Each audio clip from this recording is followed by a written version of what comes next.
Blackmoor Manor. A name that sends shivers down the spine of anyone who hears it. A name whispered in fear, passed down through generations as a warning. Shrouded in mist, the manor stood on a windswept moor, isolated and foreboding. The fog seemed to cling to it, as if trying to hide the horrors within. Its stone walls, crumbling and weathered, held secrets. Dark secrets that whispered through the cracks and crevices. Secrets that no one dared to uncover. Stories of tragedy and despair clung to the manor like cobwebs. Tales of lost souls and restless spirits. Locals avoided it. They knew the truth. Blackmoor Manor was cursed. The manor's windows, like vacant eyes, stared out at the world. They seemed to watch, to judge, to remember. They held a chilling emptiness, a void that seemed to draw in the light and warmth, leaving only cold and darkness. An emptiness that hinted at the horrors within. Rooms filled with shadows, where the past lingered like a ghost, haunting every corner.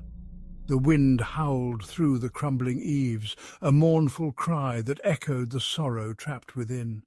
It was as if the very air was alive with the memories of those who had suffered there. Blackmoor Manor waited for its next victims, for those brave or foolish enough to cross its threshold, to uncover its secrets, to face the darkness within. The Harper family arrived at Blackmoor Manor on a blustery afternoon. John Harper, his wife Eleanor, and their two children, Edward and Lily, were oblivious to the manor's sinister reputation. They saw only a grand old house ripe for restoration, a place to make their own. Excitement bubbled within them as they crossed the threshold. The heavy oak door creaked shut behind them, sealing their fate. The air inside was stale and cold, thick with the scent of decay. A shiver ran down Eleanor's spine. A sense of unease settled upon her.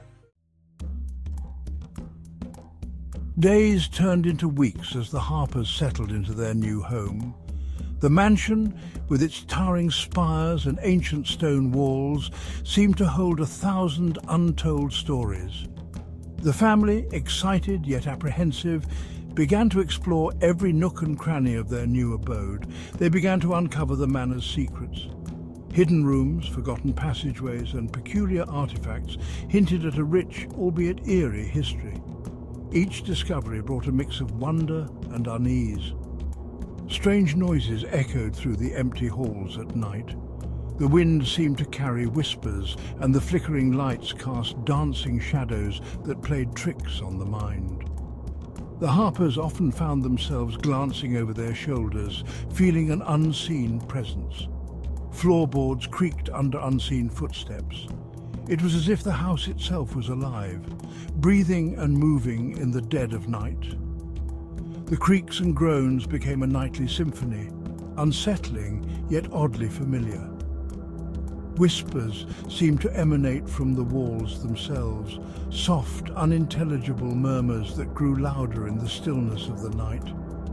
The Harpers would often wake up, hearts pounding, straining to catch the words that eluded them. One evening, while exploring the attic, Edward stumbled upon a dusty old diary. The attic, filled with cobwebs and forgotten relics, seemed like a portal to another time. Edward's curiosity got the better of him. Its pages, brittle with age, contained the ramblings of a former resident. The handwriting, elegant yet hurried, spoke of events long past. Edward felt a chill as he read the words, sensing the weight of history in his hands. A woman named Amelia Blackwood. Her portrait, found among the pages, showed a stern yet beautiful face, eyes that seemed to follow Edward as he moved. Amelia wrote of a curse, a tragic death, and a malevolent presence that haunted the manor. Her words painted a picture of despair and fear, a life overshadowed by an unseen terror. Edward dismissed it as the ramblings of a madwoman. He shook his head, trying to dispel the unease that had settled over him. Yet, the vivid descriptions lingered in his mind. But a seed of doubt had been planted. Edward couldn't shake the feeling that there was more to the story, that the whispers of the past were trying to tell him something. The mansion with its secrets and shadows had become a puzzle he was determined to solve. As the days grew shorter and the shadows grew longer, the strange occurrences in Blackmoor Manor intensified. Objects moved on their own. Doors slammed shut without reason.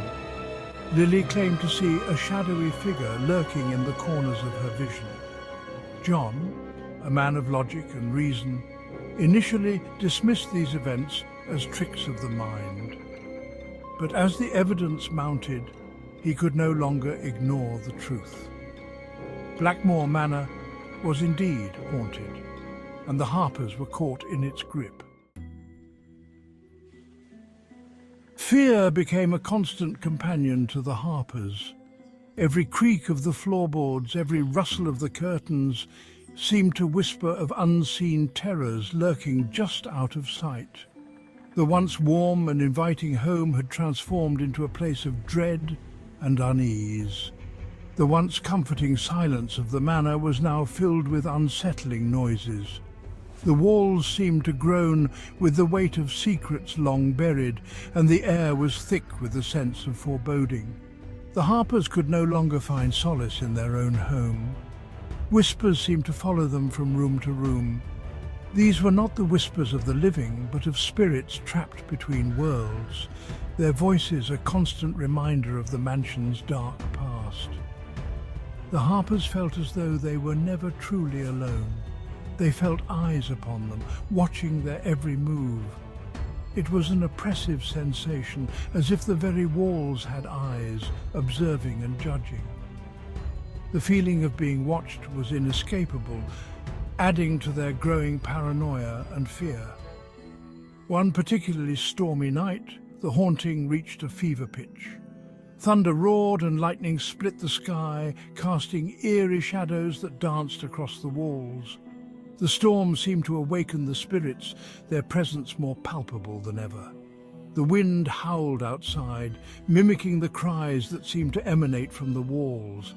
It was as if the house itself was alive, its very structure groaning and wailing in response to the storm.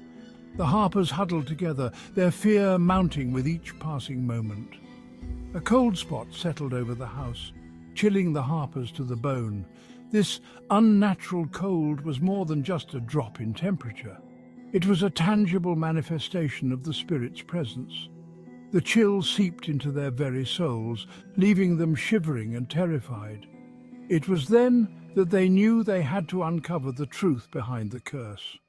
The Harpers realized that understanding the mansion's dark history was their only hope of breaking free from its grip. They steeled themselves for the daunting task ahead, determined to face whatever horrors lay in wait, or become its next victims. The stakes were higher than ever, and the Harpers knew that failure was not an option. They had to confront the malevolent forces head-on, or risk being consumed by the very darkness that haunted their every waking moment. Driven by fear and a desperate need for answers, the Harpers delved deeper into Blackmoor's history. They discovered a tale of forbidden love, betrayal, and a tragic death that had occurred within the manor's walls. According to local legend, the manor's original owner, Lord Blackwood, had discovered his wife Eleanor in the arms of another man. Consumed by rage and jealousy, he murdered them both before taking his own life. The spirits of Lord Blackwood, his wife, and her lover were said to haunt the manor, seeking revenge for their untimely demise. Armed with this knowledge, the Harpers knew they had to confront the spirits. They gathered in the manor's grand hall, the air thick with tension. Candles flickered nervously, casting dancing shadows on the walls. The temperature plummeted. Suddenly the air crackled with energy. A swirling vortex of spectral energy materialized before them. From its depths, the ghostly figures of Lord Blackwood, his wife Eleanor, and her lover emerged. Their eyes burned with a cold, ethereal light. The spirits advanced towards the Harpers, their spectral forms shimmering with rage and sorrow. But the Harpers stood their ground. John, finding his voice, addressed the spirits. He spoke of their tragic love, their pain, and their need for peace. He pleaded with them to let go of their anger and find solace in the afterlife. As John spoke, a change came over the spirits. The rage in their eyes flickered and dimmed, replaced by a flicker of something akin to hope. Eleanor Blackwood, her spectral form shimmering, reached out a translucent hand towards John. With a final, mournful sigh, the spirits began to fade. The swirling vortex of energy dissipated, leaving behind a sense of peace that settled over the manor. The curse of Blackmoor Manor was broken. The Harpers, shaken but safe, watched as the first rays of dawn pierced through the darkness. The haunting was over. Blackmoor Manor, once a place of fear and despair, was finally at peace. The Harpers, forever changed by their experience, vowed to honor the manor's tragic past. They would ensure that the spirits of Blackmoor Manor would finally find rest.